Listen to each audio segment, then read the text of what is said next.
Right here, we have a live reaction of what Cam Ward feels like and what it feels like for him when he delivers a ball that is on time and accurate for his wide receivers that they actually catch. Because what we saw on Sunday, it might as well have turned out that the Titans wide receivers actually had rock for hands. And I'll show you illustration one in just a minute.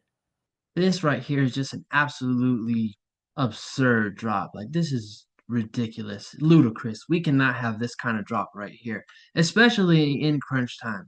And I like the route concepts that Tennessee ran in this first game. I thought a lot of them gave a lot of advantages for the quarterback. Um, they were all good. That you were getting some kind of separation. Like the Denver Broncos defense have probably the best defense in the league. I think I would say they've got elite players all around the field, really athletic linebackers. They got Patrick Surtain. We already know what he can do. They're very well coached by their defensive coordinator, Vance Joseph. He does a tremendous job. You've got Benito really coming out strong. Of course, Jonathan Cooper right here to the bottom of the screen, number 0. Like they've got really good pieces here. So I thought it was a good game for first game for Cam Ward. You're gonna have middle of the field closed because of this safety right here. So this route right here, you don't pay too much attention to it unless it's your alert. If you feel like this safety comes crashing down, or even if he goes to the 3 wide receiver set right here, then you'll alert the receiver to the top of the screen. But not much going really. You're gonna have the tight end release to the flat. The point man in this bunch is going to run a 15-yard stop route. And then you're going to have Ridley right here, who's the key player or the key read, really the guy you design all this up for on a dig route right here or an in breaking route. So it's a little bit of a dagger concept, but not really. Again, I feel like Tennessee ran a lot of good concepts for the quarterback to give him some kind of options. We just can't have this drop. Like we cannot have it. It's perfectly well placed, and I love how Cam plays it. So here we go, middle of the field open. It goes middle of the field closed to middle of the field open. That safety takes the man to the top of the screen right here. We see him reading it. The linebacker right here, he's going to release to the middle of the field. So they do kind of like a match and replace. So he releases to the middle of the field, takes anyone that gets vertical, and is just going to match them and match them at their depth. Once he sees them breaking down, then he finally goes into his zone. Cam Ward reads it. He sees that safety there.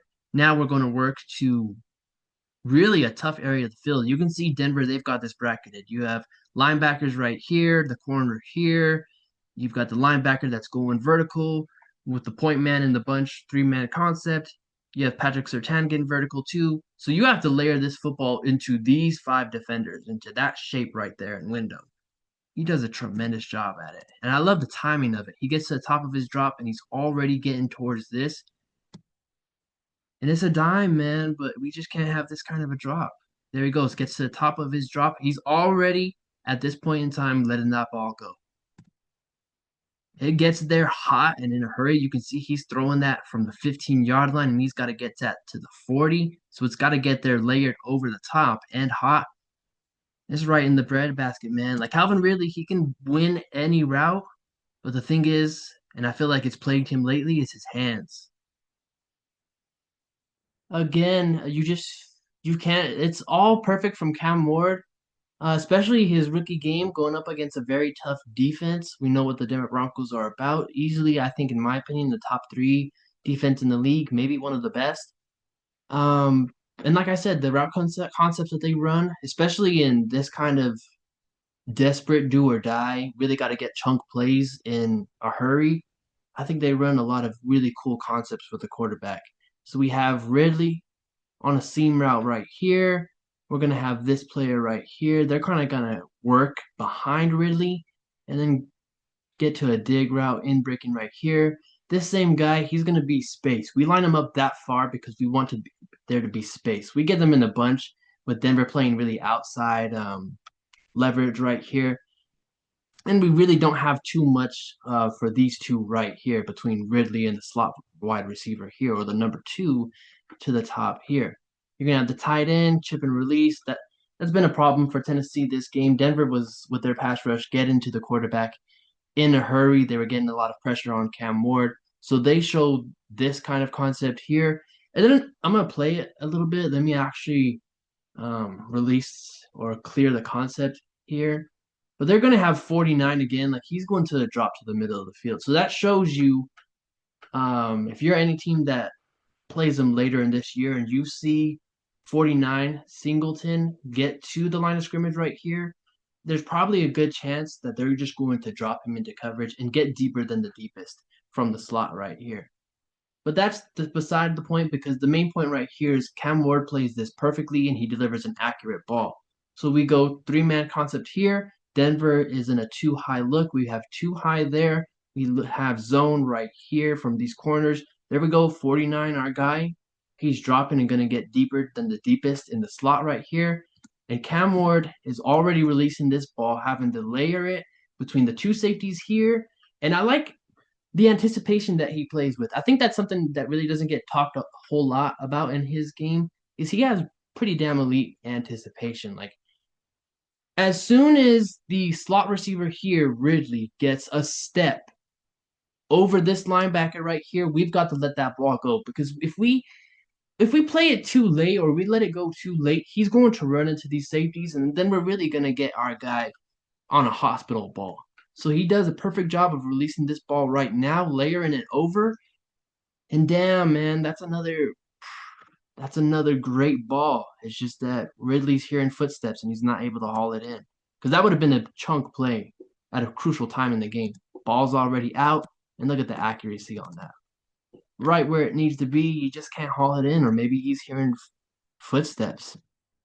I also think Cam is a pretty good processor. Like Denver is showing a pretty obvious look right here. They're gonna bring the safety right here. I think that's Hafunga. They're gonna bring him down. He likes to play in the box a lot, so you have to figure watching his tape, watching his game, they're always gonna utilize him in the box right here. So if they have a two-man look and you suspect that they might drop someone down, that's most likely going to be Hafunga right here, which is exactly what they do. And they show man across the board, everyone outside leverage. And the key play really right here is the tight end on the seam route right here because he has the leverage to win on this seam, but they're also, like I said, going to use Hafunga to really take away everything to the inside right here where they would feel vulnerable. Then they drop the safety right here to the middle of the field. And Cam Ward, if he likes going to this tight end right here, because we're going to have a hitch route right here, and he plays to the left side of the field on his read, we really have to watch Hafunga. Like, he's our key player right here. If he decides to shade down this way, then we have the seam, and we're able to deliver that football right where it needs to be for, again, another chunk gain. And of course, we have to deliver with anticipation. That's something he does. But first, looking at the processing, let's watch it right here. Ball snapped, already in his hands. And we see Hafunga, he's going to drop in a little bit here. And he's not going to get a whole lot of depth to that outside. So Cam's reading him right here, has his eyes right there. Then he goes to the seam route. He's already getting rushed. I think that's Benito right there. That's beat the right tackle. Already letting go of this football. And I like how it's layered. Like it's layered perfectly. Hafunga's in there and within the vicinity, you have the defensive back trailing. So you have to loft it over his head right into the breadbasket. I mean, if we could make an argument, we could say it's a little kind of overthrown. I mean, just by like a touch, I would want to say, but I still think it's something. I think it shows promise with Cam Ward. I think you still feel like it could have been hauled in right there. The cornerback does a good job of kind of slowing down his momentum and not having him run full speed. You figure and you try to calculate or hypothesize that without that bump, he probably is able to get a second hand on it. But I think if you're a Titans fan, you picked first in the draft for a reason, so you got to look at some positives here. And I think there's a lot of positives to look at Cam Ward's game, and we'll see more plays. This one really much of the same that we've seen from the previous clips we've watched, but I want to show this just to add perspective of how he can layer the football over defenders. Like pockets gets kind of muddy. He's got the left guard right here is getting really pushed back into his lap or hip pocket. Layers it over 23 right here. Like layering the football is a skill that if you can master, you're going to be really good at. and especially if you can put it right there. But again, man, it's just the drops. Like their hands must be turning into rocks at some point. We didn't see a whole lot of this from Cam Ward in his rookie debut. I think it was a lot of his bread and butter in college, which is his ability just to really extend the play and make the outcome greater than what you expected it to be, really. So we're here, fake the play action, pretty good pocket, nothing's really there. I mean, again, this is his rookie start. It's his first debut. If we were like going to nitpick, we could say at this point, like we can just feel safe to live another down and really just take the check down right here. But you really can't discredit him for his creativity. Like if you have a quarterback that's creative and able to extend, like how he does right here, you really can't discredit it from them. Again, I think we saw a couple of times. I think it was when Denver had turned the ball over on the punt return. Um, Cam Ward really just hold on to the ball longer than he needed to and take some really unnecessary sacks like this, and that's going to be the growing pain and something that's going to happen with a rookie quarterback and someone that likes to extend plays like he does. I think it's overall, I feel like you really can't discredit him for this, but you can just say we can feel safe to really not rely on our athletic ability that much and then just kind of really play from within the pocket. Speaking on the creativity again, I feel like I've watched this 100 times or him do this at the University of Miami 100 times. Um, and that's just be able to just really have that good spatial awareness to know where your playmakers are going to be. And I like how he steps up in the pocket here. Like when you step up into the pocket, you make it a lot easier for your tackles and you make the edge really you make the path for the edges really that more difficult. But he steps up into the pocket, able to shred off the tackler there, and then just do really his signature move. Know where his playmakers are. Like I said, I feel like I've seen him do this at Miami like 100 times, and that's good. And I feel like again we didn't see it a whole lot in his rookie debut, but just as he becomes more comfortable with the speed, uh, and that kind of stuff like that, you'll see it more often. That's triple zeros for the breakdown portion of this video. And I feel like if you're a Titans fan, there's so much positivity you can take away from this game.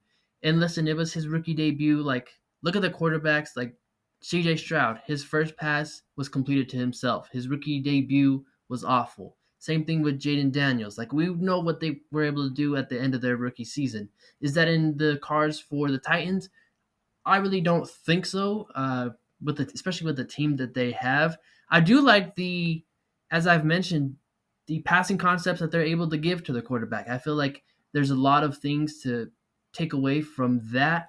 He threw with great anticipation. I felt like everything he was able to do anticipation wise and layering the ball over the middle of the field, over the top and the heads of linebackers, defenders, was all fantastic. So he's going to at some point in time get comfortable with the speed and then play with a little bit more creativity as he gets confidence within himself.